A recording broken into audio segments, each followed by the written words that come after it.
घर के बाहर खड़ी आरू की आंखों में आंसू थे, लेकिन उसकी आवाज में गुस्सा और दर्द साफ सुनाई दे रहा था। वो दरवाजे को जोर जोर से पीटते हुए चिल्ला रही थी, तुम लोग मुझे इस घर से निकाल सकते हो, लेकिन मुझसे मेरा बच्चा नहीं छीन सकते। Just wait and watch. Vihaan को तुम मुझसे दूर नहीं रख पाओगे। अंदर खड़े विश्वास ने गहरी सांस ली और धीरे से कहा, आरू, प्लीज शांत हो जाओ, बात को इतना मत बढ़ाओ। लेकिन आरू ने उसकी बात काट दी। मैं शांत कैसे रहूं? मेरा बच्चा अंदर कमरे में बंद है। उसने कुछ खाया भी नहीं है। वो भूखा है विश्वास। और तुम सब जानते हो कि वो कितना डर जाता है जब उसे अकेला छोड़ दिया जाता है। आरू की आवाज सुनकर घर के बाकी लोग भी हॉल में इकट्ठा हो गए। डिंपल घबराई हुई सी दरवाजे की तरफ देखने लगी और बोली, भाभी, प्लीज चिल्लाइए मत, पड़ोसी सुन लेंगे। लेकिन आरू का सब्र अब टूट चुका था। उसने जोर से कहा, मुझे किसी की परवाह नहीं है। मुझे बस मेरा बच्चा चाहिए। तुम लोग दरवाजा खोलो और विहान को बाहर आने दो। इतने में अंदर से डॉक्टर साहब की आवाज आई, आरू, अगर तुम शांत होकर बात करना चाहती हो तो मैं दरवाजा खोलने के लिए तैयार हूं। आरू ने तुरंत जवाब दिया, ठीक है, मैं आपकी बात सुनने के लिए तैयार हूं, लेकिन मेरी एक ही शर्त है। मुझे अभी इसी वक्त इस घर से बाहर जाना है और विहान मेरे साथ जाएगा। कमरे में खामोशी छा गई। विश्वास ने हैरानी से कहा, आरू, तुम ऐसा क्यों बोल रही हो? बात को समझने की कोशिश करो। लेकिन आरू की आंखों में दर्द साफ दिखाई दे रहा था। उसने कहा, समझने के लिए अब कुछ बचा ही नहीं है विश्वास। जब तुम आए थे तभी मैंने सबसे पहले यही कहा था कि विहान भूखा है। सबने सुना था, लेकिन किसी ने उसकी परवाह नहीं की। मम्मी जी ने उसे कमरे में बंद कर दिया और अब तक किसी ने उसे खाना भी नहीं दिया। विश्वास ने थोड़ा गुस्से में कहा, तुम हमेशा बात को बढ़ा देती हो। ऐसा कुछ नहीं है। आरू ने तुरंत जवाब दिया, सच बोलने से अगर बात बढ़ती है तो बढ़ने दो।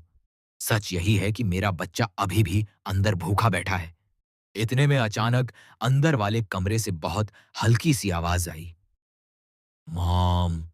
आरू का दिल जोर से धड़कने लगा।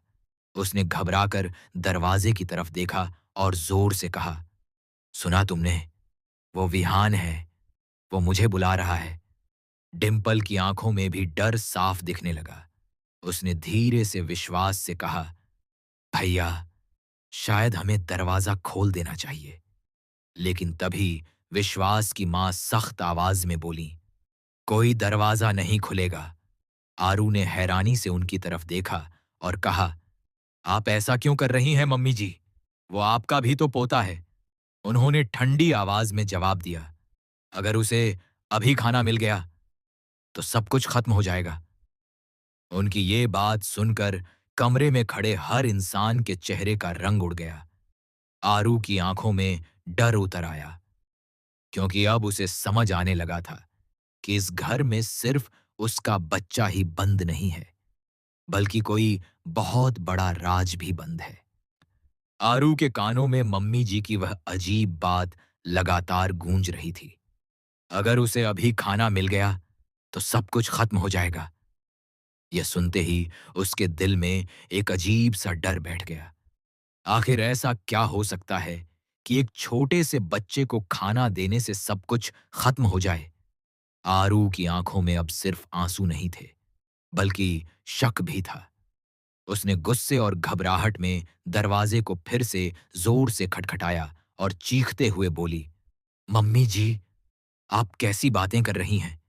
एक बच्चा भूखा है और आप लोग यहां खड़े होकर बहस कर रहे हैं। प्लीज दरवाजा खोलिए। मुझे मेरे बेटे के पास जाने दीजिए। अंदर खड़े विश्वास के चेहरे पर भी बेचैनी साफ दिखाई दे रही थी।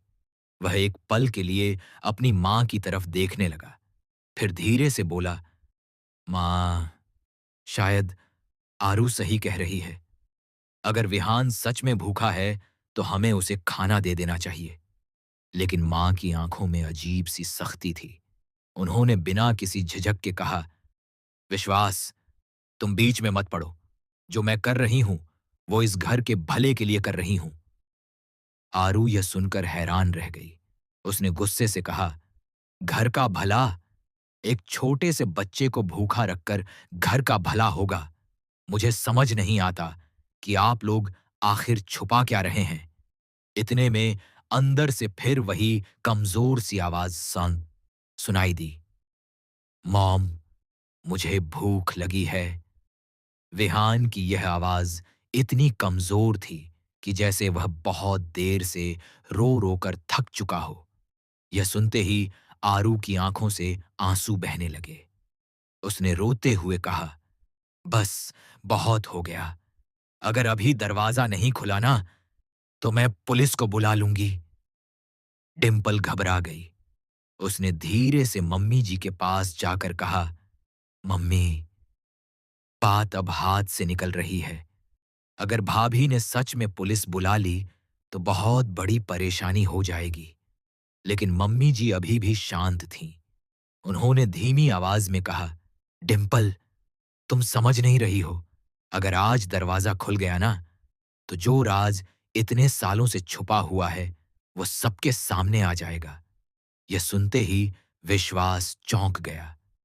उसने तुरंत पूछा, मां, आप किस राज की बात कर रही हैं? मां ने उसकी तरफ देखा लेकिन कुछ बोली नहीं। उनके चेहरे पर साफ दिखाई दे रहा था कि वह कुछ बहुत बड़ा छुपा रही हैं। बाहर खड़ी आरू अब पूरी तरह टूट चुकी थी। उसने दरवाजे से टिककर धीमी आवाज में कहा, विहान, बेटा, मॉम यहीं है। तुम डरना मत। मैं तुम्हें यहां से लेकर जाऊंगी, अभी। अंदर कमरे में बैठे विहान ने जैसे ही अपनी मां की आवाज सुनी, उसने फिर से दरवाजे की तरफ बढ़ने की कोशिश की। लेकिन तभी अचानक कमरे के अंदर कुछ गिरने की आवाज आई। धड़ाम! आरू घबरा गई। उसने जोर से चिल्लाकर कहा, विहान, विहान, क्या हुआ बेटा? अंदर कुछ पल के लिए बिल्कुल सन्नाटा छा गया। न कोई आवाज, न कोई हलचल। विश्वास के दिल की धड़कन तेज हो गई। उसने घबराकर कहा, मां, कुछ गड़बड़ हो गई है। हमें दरवाजा खोलना ही पड़ेगा। लेकिन तभी मम्मी जी ने उसका हाथ पकड़ लिया और सख्त आवाज में बोली, नहीं विश्वास, अभी नहीं। विश्वास हैरानी से उन्हें देखने लगा। उसने कहा, लेकिन अगर विहान को कुछ हो गया तो? मां की आंखों में एक पल के लिए डर झलक गया, लेकिन अगले ही पल उन्होंने खुद को संभाल लिया और बोली, कुछ नहीं होगा उसे, अभी नहीं। यह सुनकर विश्वास को पहली बार लगा कि उसकी मां कुछ ऐसा जानती हैं जो बाकी किसी को नहीं पता। उधर बाहर खड़ी आरू अब बुरी तरह घबरा चुकी थी। उसने पूरी ताकत से दरवाजे को धक्का दिया और रोते हुए चिल्लाई, अगर मेरे बच्चे को कुछ हो गया ना तो मैं इस घर को कभी माफ नहीं करूंगी। और तभी अचानक अंदर वाले कमरे का दरवाजा अपने आप धीरे धीरे किर्रर की आवाज के साथ खुलने लगा। हॉल में खड़े हर इंसान की सांसें थम गईं, क्योंकि दरवाजा खुलते ही जो चीज सामने आने वाली थी वह इस घर की पूरी सच्चाई बदल देने वाली थी।